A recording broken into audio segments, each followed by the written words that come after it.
broadcast, everyone. We're joined by our senior counsel for global affairs and the former Secretary of State, Mike Pompeo. And Secretary Pompeo, our ACLJ action has been working on the situation with the World Health Organization, expanding its role. Of course, the Biden administration put us right back into the WHO after your administration took us out of it. And it would give great authority to the Director General of the World Health Organization. That's got us very, very concerned, especially identifying anything as a health concern, and we know how broad that can be interpreted. And, of course, China has a huge role in that. I wanted to get your sense of that issue first with this expanding WHO matter. Well, my judgment was, and my recommendation to the president, which he ultimately adopted, it was a pretty good consensus on our team, was that the World Health Organization is not looking out for its actual mission, that is the prevention of pandemics, but rather had become a political tool. We saw the current leader, Dr. Tedros, become part of the Chinese Communist Party's propaganda campaign. So we wanted not to try to reform the WHO, which has been done, Jay. For decades, we've tried to reform the World Health Organization. We concluded you couldn't trust them, you couldn't rely on them, and they couldn't perform their central function. And so to give more power to them, to give more capacity to make decisions about what's the pandemic, what's the response, what should we shut down, is something that is deeply, deeply inconsistent with America's interests. The Biden administration decided to rejoin the WHO thinking they could fix it. I bet they fail at that. And to the extent they sign up for a deal that gives them more power and more authority and denies American sovereignty and reduces freedom for American leaders, that's something that's inconsistent with our Constitution and ought not to be done. Yeah, we're working on it aggressively. Jordan, go ahead. You know, Secretary Blinken today, the Secretary of State, in your former position, gave a speech on China. And he basically outlined this, hey, we're not in a Cold War with China. We're not in that kind of competition with China, really playing down. But on the other hand, we had our President Biden, in the region in South Korea and talk about backing Taiwan with military action, with U.S. military action. So I think that, again, who are we supposed to believe? Is it Secretary Blinken who says, things are chill with China, we're trying to calm things down, it's not a second Cold War? Or do we believe President Biden, who sounds like he's putting us on a path to war?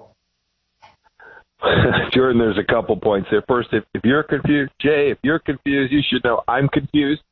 That means that the whole world doesn't understand what American policy is with respect to the Chinese Communist Party.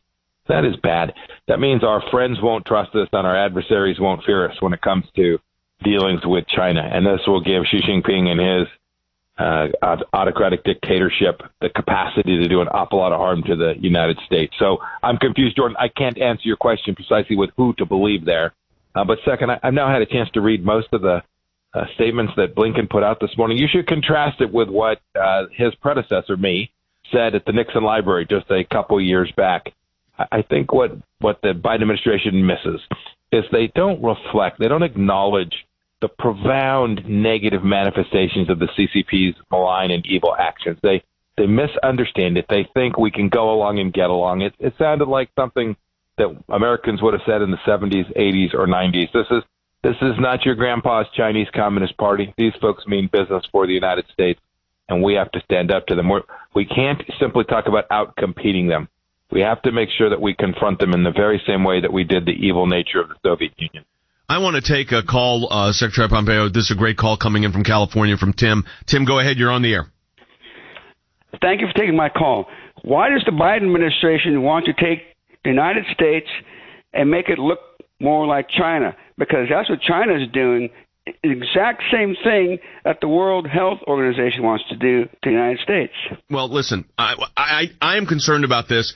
And Secretary Pompeo, I remember this when you first joined us, and the first conversation we had in these studios when you were down here with us, we talked about the threat of China and how significant it is. I don't think we could overstate that. I mean, it is a real threat to the United States. A multi-pronged intentional threat from a nation state with 1.4 billion people, a powerful military, and an enormous economy. No, they have both the intention and the capability to undermine our Western way of life. And so that's why Tim's call makes so much sense to me. We have to confront them economically. We can't let them steal millions and millions of jobs from the United States. All of the hard work We call it intellectual property. This is really the hard work, the sweat of Americans who were creative and created property that was valued. The Chinese just stole it. They then foisted a virus on us. It's now killed over 1 million Americans. They're holding over 1 million of their religious minority in the West in something that looks and feels much like concentration camps. This is the nature of this regime, to think that you're going to just find places where you can cooperate and get along and you can kick this can down the road for another decade is inconsistent with the challenge that the CCP presents to us today.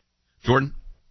Secretary Pompeo, something I thought was most troubling in Secretary Blinken's remarks was that he brought up the genocide in China, ongoing of their Muslim population in Western China. He brought up their human rights abuses. But then he said this, I want to read the quote.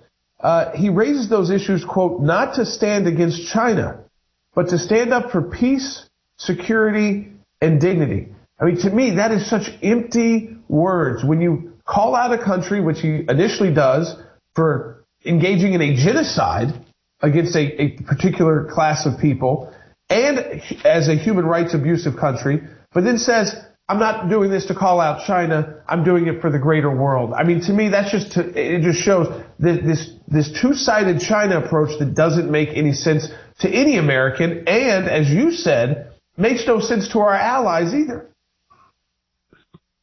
Jordan, this has frankly been bipartisan policy since the 70s, so this isn't political. That kind of strategically inconsistent statement, that kind of State Department gobbledygook doesn't get it right. It doesn't help the American people understand the threat so that we can begin to mobilize against it. I remember, too, Jordan, when I closed down the Chinese consulate in Houston, Texas, they were conducting the largest spying operations I think ever conducted against the United States from that very facility. This was at scale.